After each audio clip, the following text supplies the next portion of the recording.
Europe 1, Pascal Praud et vous. De tous les temps du monde, c'est celui que j'ai dansé dans vos bras.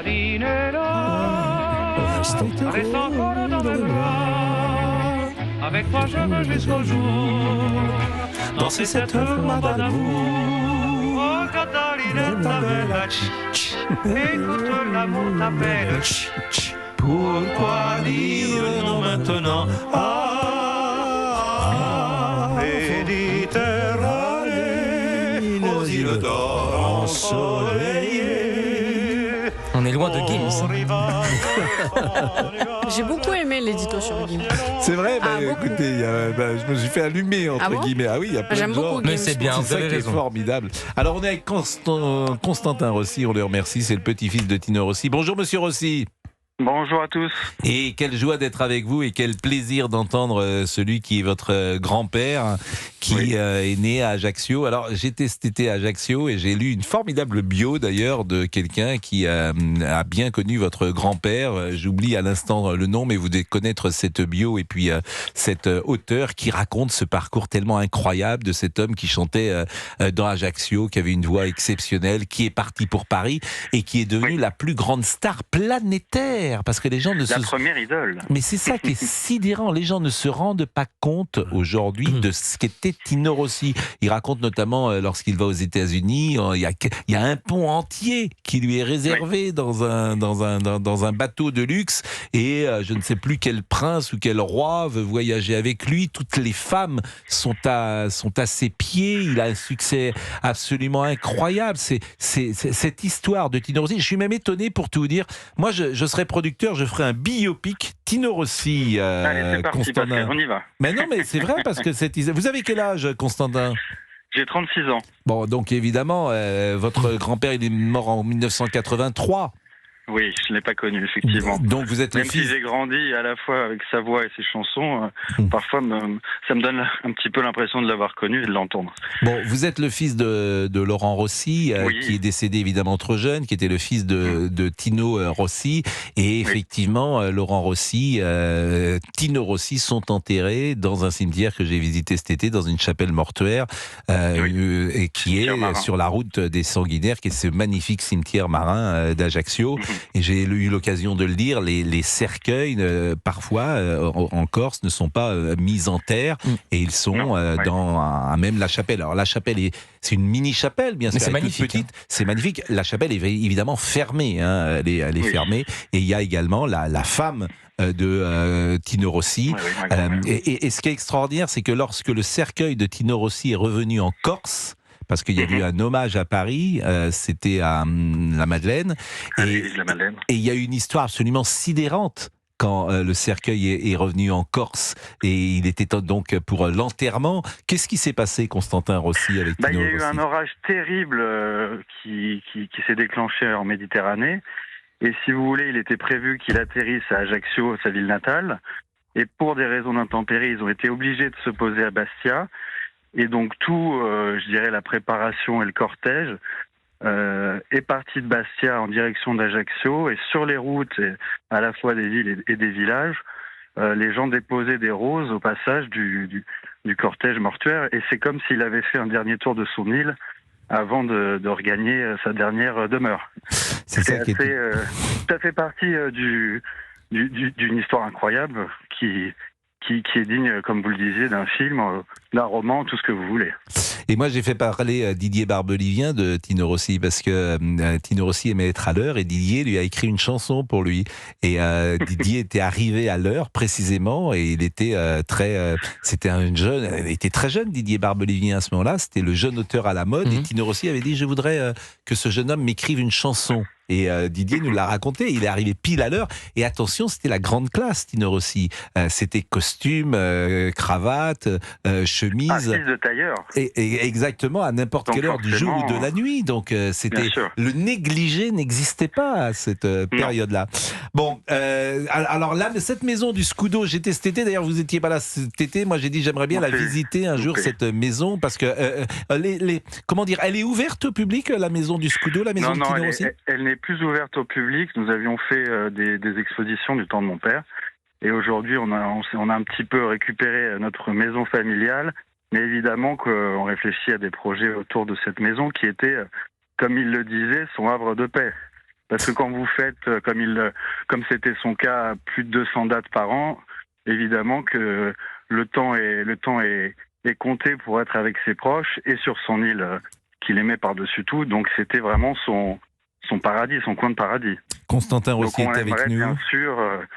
Bien sûr, faire revivre aussi à la fois la mémoire de ce lieu et puis bien sûr faire partager aux nouvelles générations ce qui était Tino Rossi, parce que c'était la première idole, le premier chanteur de charme, ce qu'on appelle aujourd'hui un Latin lover.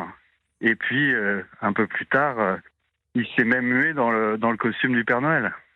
Constantin Rossi est avec nous, c'est donc le petit-fils de Tino Rossi. On va marquer une pause dans une seconde. Combien de titres, combien de disques dans le monde ont-ils été vendus de Petit Papa Noël ? Plus de 500 millions de disques vendus. Mais c'est peut-être le disque le plus vendu au monde alors ? Ah bah c'est en tout cas le plus... Alors Petit Papa Noël, c'est plus de 70 millions de titres. C'est évidemment le chant le plus vendu en France de tous les temps. Le chant de Noël de tous les temps.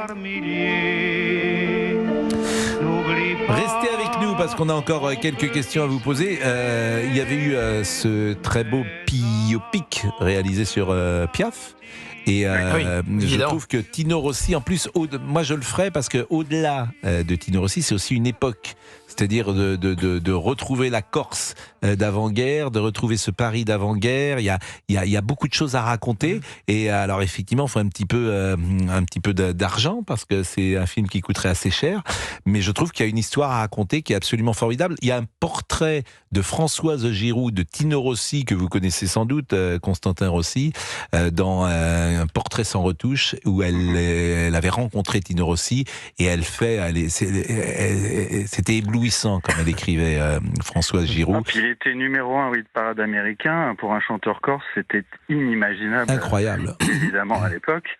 Et puis, oui, il y a beaucoup de matière. Il a eu un succès et un destin. On peut appeler ça un destin unique, à la fois en France et à l'étranger. Et il est mort très jeune, et il était de 1907, très jeune, il est mort à 76 ans, et il savait qu'il allait mourir, parce qu'il était très malade, c'était un cancer du pancréas, et lorsqu'il a quitté la Corse, il a eu ce mot, je trouve magnifique, qui est rapporté hier dans la bio que j'avais lue, et dire que je vais être obligé de quitter tout ça, qui est une phrase, et dire que je vais être obligé de quitter tout ça. Il est 17h28, vous restez avec nous, Constantin Rossi, à tout de suite. Europe 1. 16h, 18h, Pascal Pro et vous. Il a pas entendu. Quand j'entends chanter Noël, Un appareil auditif.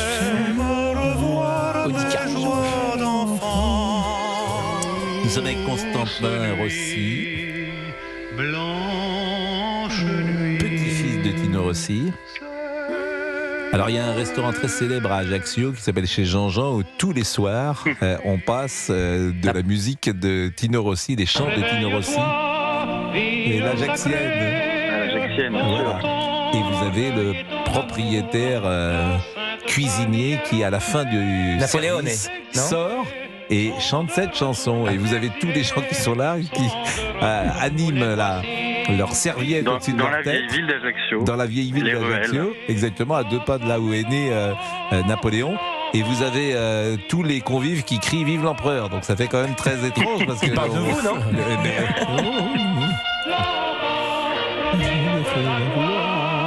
Napoléon.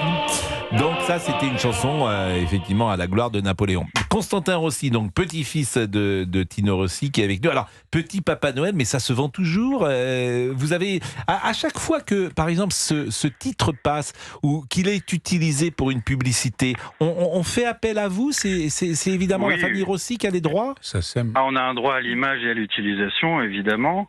Après, c'est tombé dans le domaine public, donc en termes de revenus, c'est plus du tout d'actualité. Mais nous, ce qui nous intéresse surtout, c'est que ça reste le symbole intergénérationnel de la magie de Noël, puisque c'est quand même le premier Noël de 1946 qui est arrivé avec ce titre dans le film Destin, qui était au départ une jolie chanson qui devait faire partie d'une scène du film, et qui, bien malgré mon grand-père peut-être, est devenue l'hymne de Noël. Est-ce qu'il y a des projets autour de Tino Rossi? Alors, je disais film tout à l'heure, comédie musicale, que sais-je, parce que je trouve qu'il y a un répertoire. La difficulté pour Tino Rossi... Plus de 1000 chansons. Voilà, mais la difficulté, c'est que les enregistrements sont parfois faits. Par exemple, Chichi, c'est formidable, mais l'enregistrement est très abîmé. Et je trouve qu'il faudrait peut-être imaginer de nouvelles versions, pourquoi pas avec des jeunes gens. Je trouve que les chansons sont formidables. Il y a beaucoup de chansons de Vincent Scotto. C'est une époque en même temps, mais c'est vrai que ces chansons, moi, je les aime beaucoup. J'aime beaucoup la chanson française, et je pense que le patrimoine Tino Rossi, il faudrait l'utiliser, le moderniser. Je ne sais pas comment dire, mais j'imagine que vous y réfléchissez, Constantin Rossi. Bien sûr, et puis ça va de la berceuse corse très traditionnelle à la chanson populaire, au tango. J'écoutais tout à l'heure, vous passiez le plus beau tango du monde. Puis il y a des chansons romantiques, il y a des chansons italiennes. Enfin, c'est vrai que c'est un catalogue très large. Alors l'idée d'un biopic, bien sûr que ce serait un rêve. Et également, mon frère et moi, on est en train de porter un projet, d'essayer de le mettre en place pour faire un musée à Ajaccio, puisque ce serait l'occasion pour beaucoup de gens de venir découvrir ou redécouvrir le destin de cet homme qui est devenu un des, je pense, des chanteurs les plus populaires de France. Eh bien écoutez, on va vous remercier, et la bio dont je parlais tout à l'heure, c'est vous qui avez donné effectivement le nom dont je ne me souvenais plus à Monsieur Omar, c'est Monsieur Bradjia, qui nous écoute peut-être d'ailleurs, qu'on salue, et qui a fait un des derniers enregistrements. Il m'avait donné également un enregistrement qu'il avait fait, que j'ai sur une clé USB, qui est un des derniers enregistrements de Tino Rossi, que je trouve absolument passionnant. Merci beaucoup. Je sais pas, vous êtes où, Monsieur Rossi, à Noël? Vous êtes en Corse? Alors là, je suis du côté de chez ma maman dans le Limousin. Et je repars en Corse prochainement, où effectivement j'aime me ressourcer et puis être auprès aussi des gens que j'aime et qui sont enterrés là-bas. Et je vous invite également à venir nous voir. J'espère bientôt qu'on pourra vous accueillir dans un musée. Ce serait superbe, et ce serait l'occasion de faire découvrir un bout de patrimoine de France. Il y a une pensée pour Laurent Rossi, parce que je sais que votre père connaissait un peu Didier Barbelivien. Didier m'en a souvent parlé, il l'aimait beaucoup. Votre père, c'est pas forcément facile d'être le fils d'une immense star comme elle était Tino Rossi, mais tous ceux qui ont connu votre père en parlent avec beaucoup d'élégance et beaucoup de générosité et beaucoup de gentillesse, de bienveillance aussi. Et tout le monde salue l'homme de bien qu'il était. Donc en ce jour de Noël, nous aurons une pensée évidemment à lui. Exactement. Merci Constantin Rossi. Merci pour tout. Merci.